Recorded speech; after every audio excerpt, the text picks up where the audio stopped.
There are places in America that time forgot.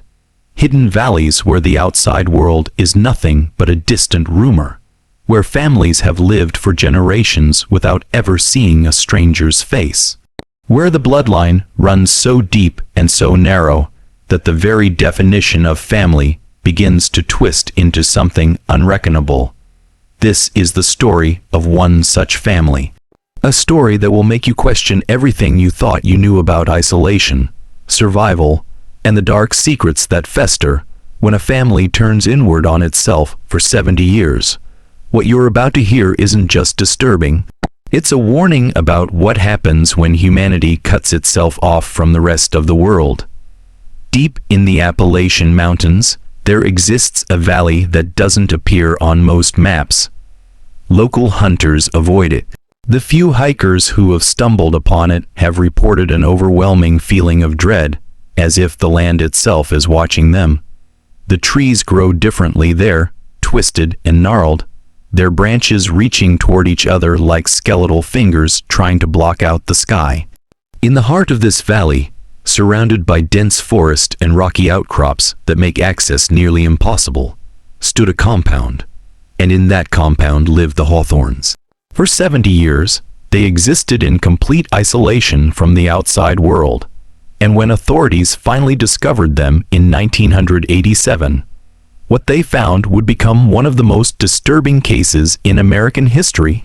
The story begins in 1917, when Ezekiel Hawthorne, a religious extremist who believed the end times were imminent, gathered his family and disappeared into the wilderness. Ezekiel was convinced that modern society was corrupted beyond redemption, that cities were dens of sin, and that the only way to salvation was complete separation from the world. He took with him his wife Martha, their 4 children, and his 2 younger brothers along with their families.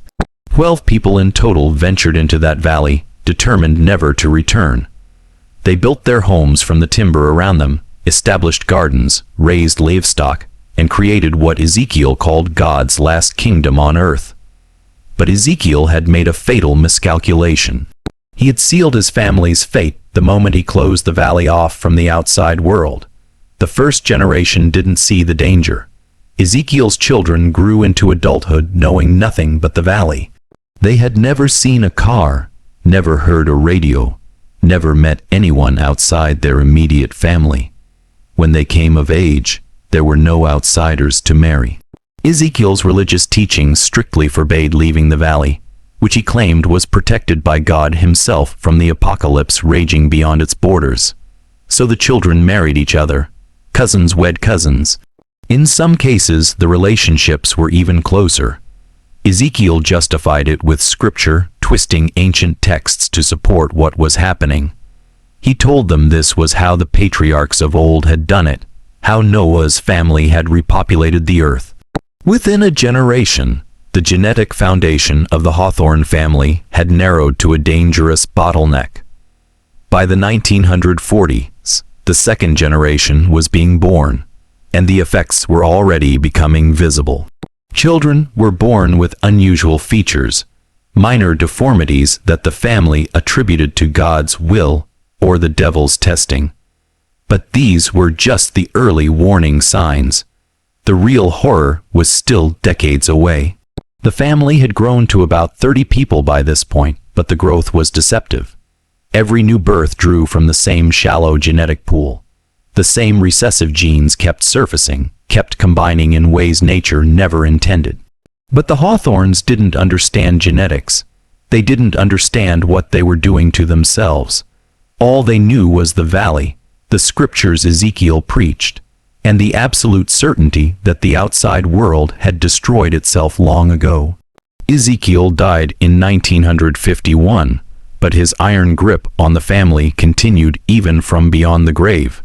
His son, Jeremiah, took over as patriarch, and he was even more extreme than his father. Jeremiah expanded the religious teachings into a complex mythology about the valley itself.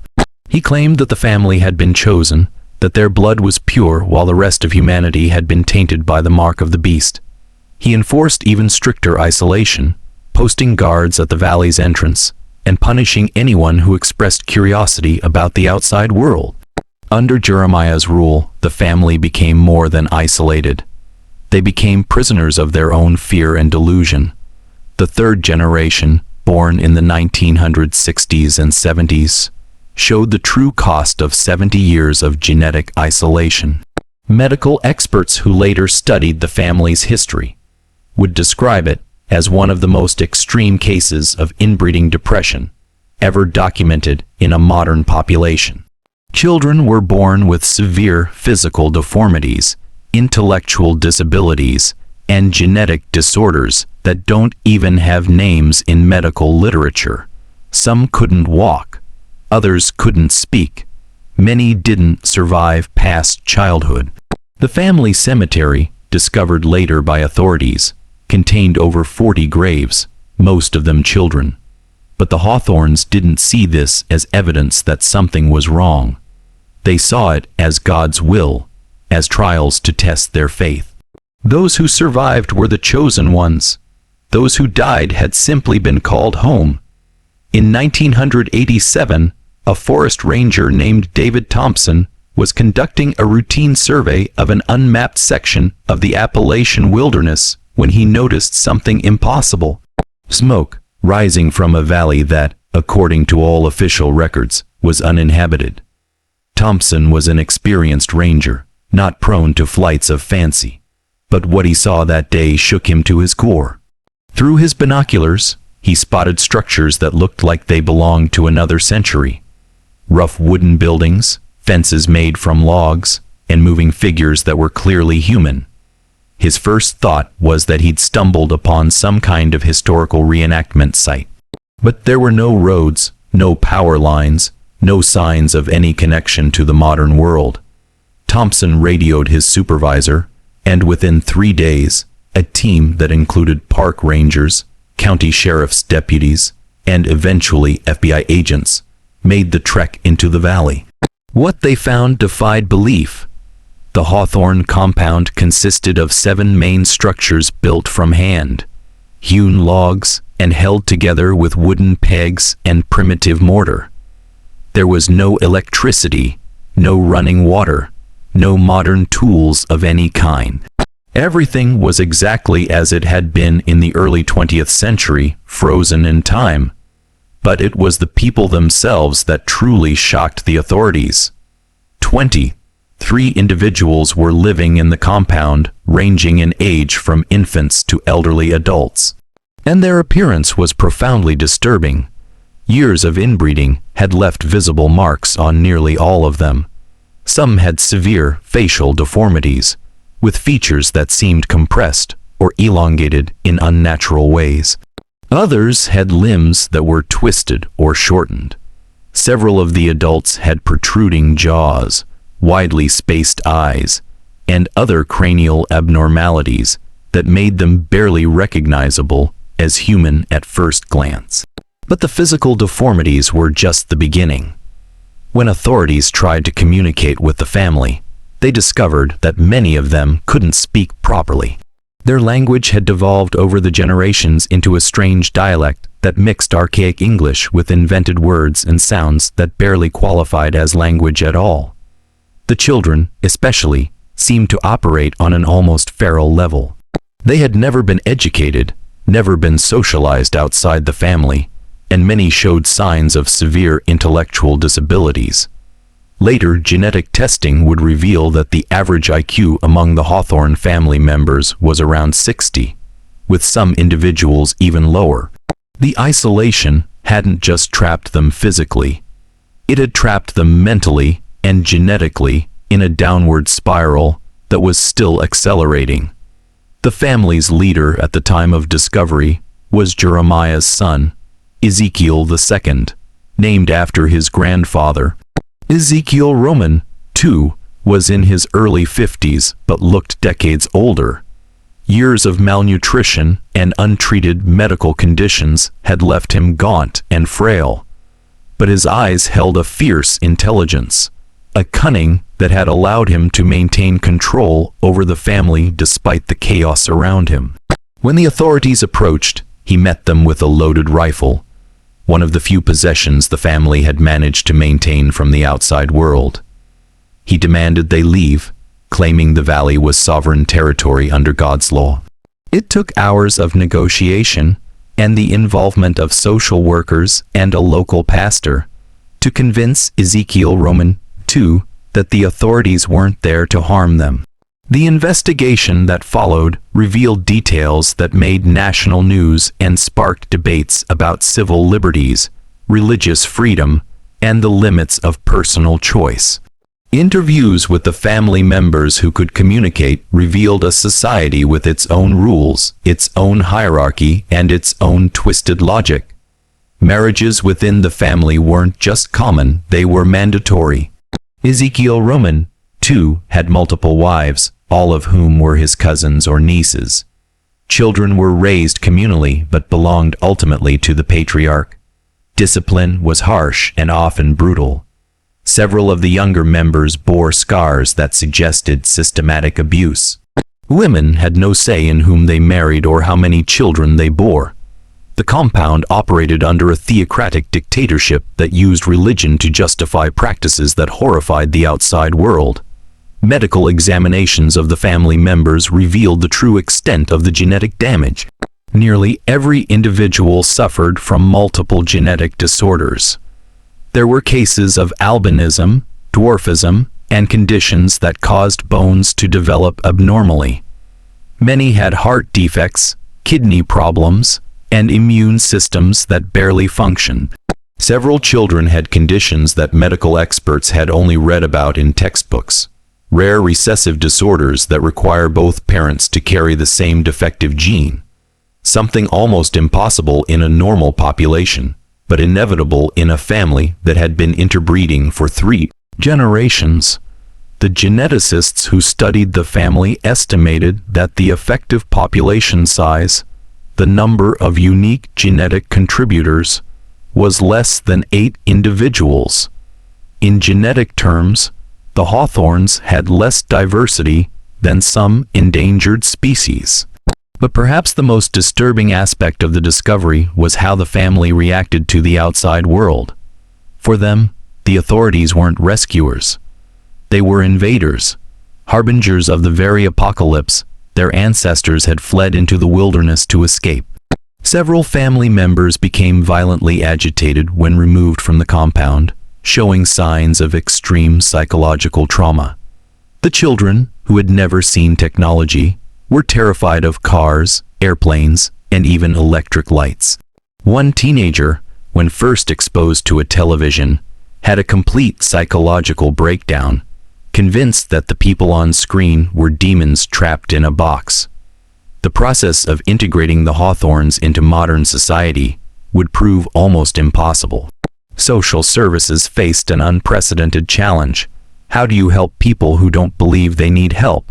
How do you educate adults who have never learned to read and whose cognitive disabilities make learning nearly impossible? How do you explain the modern world to individuals whose entire reality has been shaped by 70 years of isolation and religious indoctrination? The younger children were placed in foster care, but most couldn't adapt.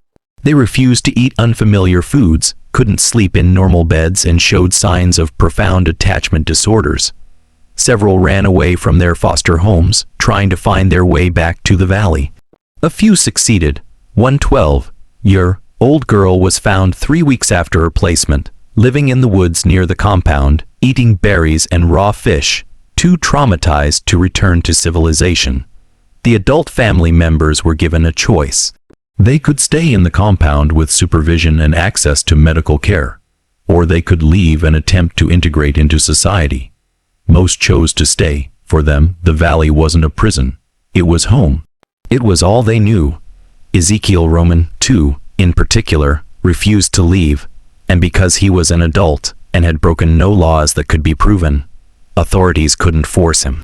He died in the compound 5 years later, never having accepted that the outside world he'd been taught to fear had actually survived. His last words, reported by a social worker, were that the family had failed God's test by allowing outsiders into the valley. The media frenzy around the Hawthorne family was intense but brief. For a few months in 1987 and 1988, they were front-page news, the subject of investigative reports and documentary proposals. But America has a short attention span, and soon the story faded from the headlines.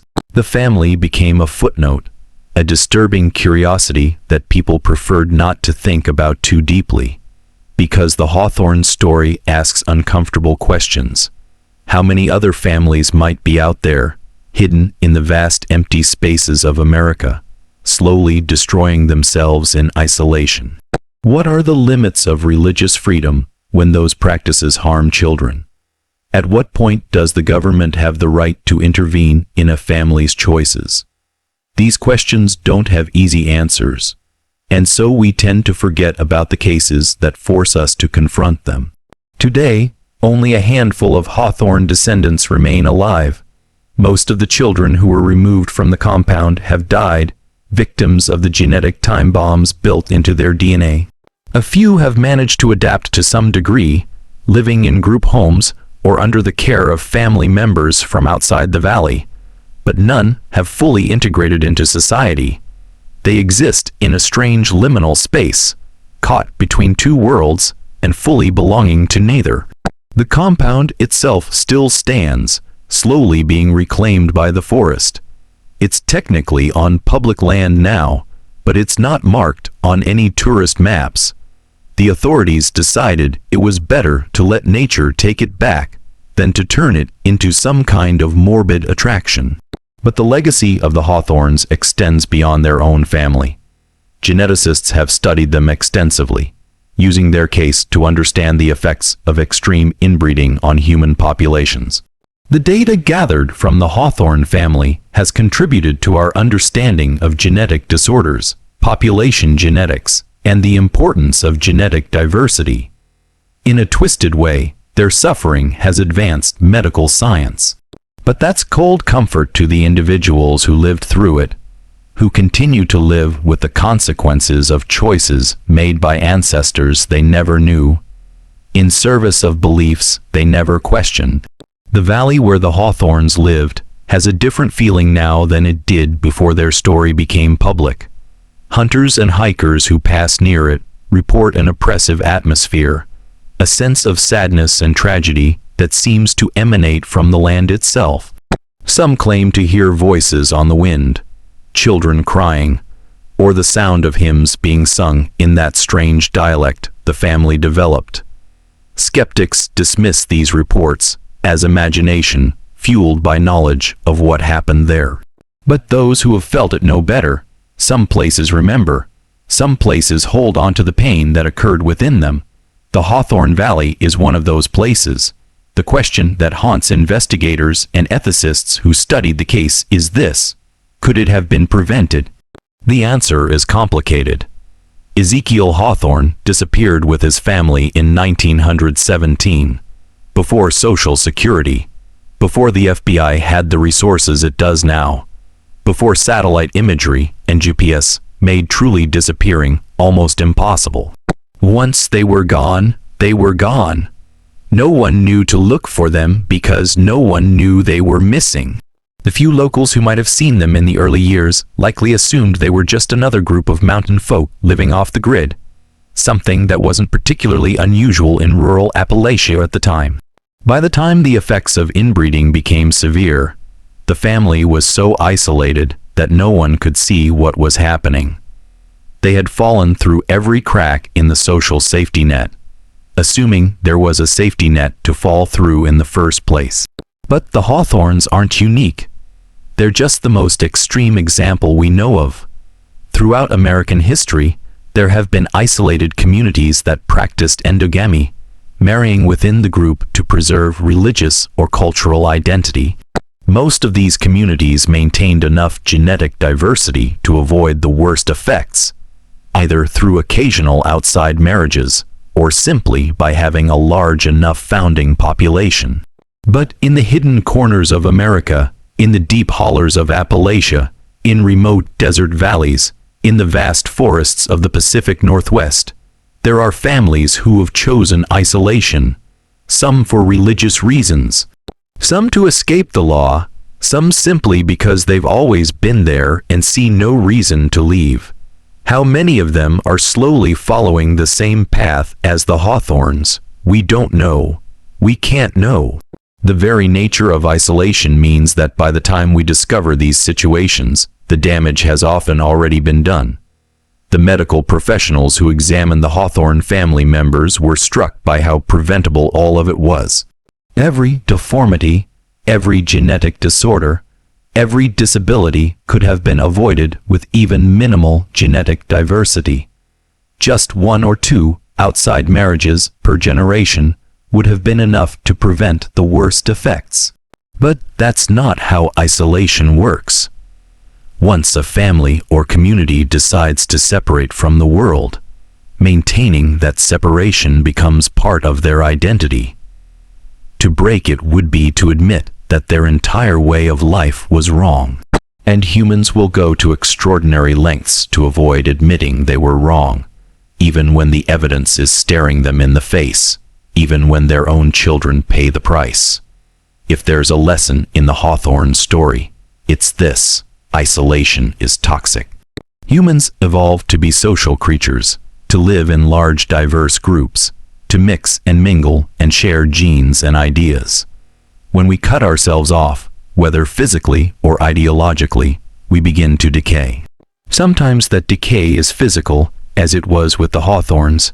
Sometimes it's intellectual or cultural, but it always happens. No family, no community, no society can sustain itself indefinitely without fresh input from outside. The Hawthornes learned this lesson in the hardest way possible, and the cost was paid by children who had no choice in the matter, who were born into a situation they didn't create and couldn't escape. The photographs taken by authorities when they first discovered the compound remain sealed to this day, locked away in evidence files that require special permission to access. Those who have seen them describe images that are difficult to forget. Children with faces that don't quite look human. Adults whose bodies have been twisted by genetics into shapes that seem impossible.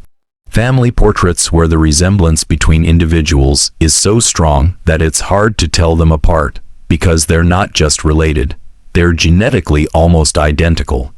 These aren't images meant for public consumption. They're too disturbing, too raw, too honest about what happens when the laws of nature are ignored for too long. But you don't need to see the photographs to understand the horror of what happened in that valley. Just imagine it. Imagine being born into a world where everyone looks the same because everyone is related, where every marriage is between cousins or closer, where children are born suffering from diseases that no doctor can treat because they're the result of genetic combinations that nature never intended, where the concept of outside help doesn't exist because you've been taught that the outside world is evil, that your suffering is God's will, that to question any of it is to risk eternal damnation. Imagine that world, and you'll begin to understand what life was like for the Hawthorne children. As we close this story, it's worth remembering that the Hawthornes aren't monsters. They were victims of circumstance, of bad decisions made by ancestors they never knew, of a world that prioritized ideological purity over human well-being. Ezekiel Hawthorne, the original patriarch, probably believed he was saving his family. He probably died thinking he'd done the right thing. But the road to hell is paved with good intentions, and the Hawthorne Valley is proof of that. 70 years of isolation, 3 generations of suffering, all in service of protecting a family from a threat that never existed. The outside world didn't end in 1917. It didn't end in 1987. It's still here, still turning, still full of both beauty and horror. But for the Hawthornes, the world ended the day they entered that valley, and for some of them, it never started again. If this story has disturbed you, good, it should. Because hidden in the mountains and valleys and forgotten corners of America, there might be other families following the same path. Other children suffering in isolation. their existence unknown to a world that could help them if it only knew they were there. The Hawthorne story is a warning. It's a reminder that freedom, including religious freedom, has limits when children are harmed.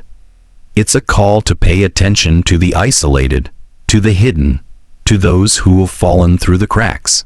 Because by the time we discover them, it's often too late.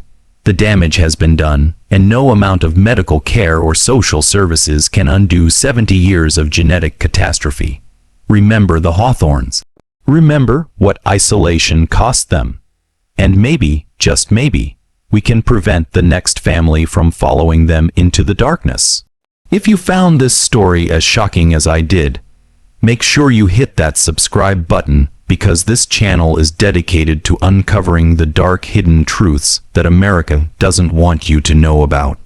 There are more stories like this out there, more families, more secrets buried in the forgotten places, and we're going to find them.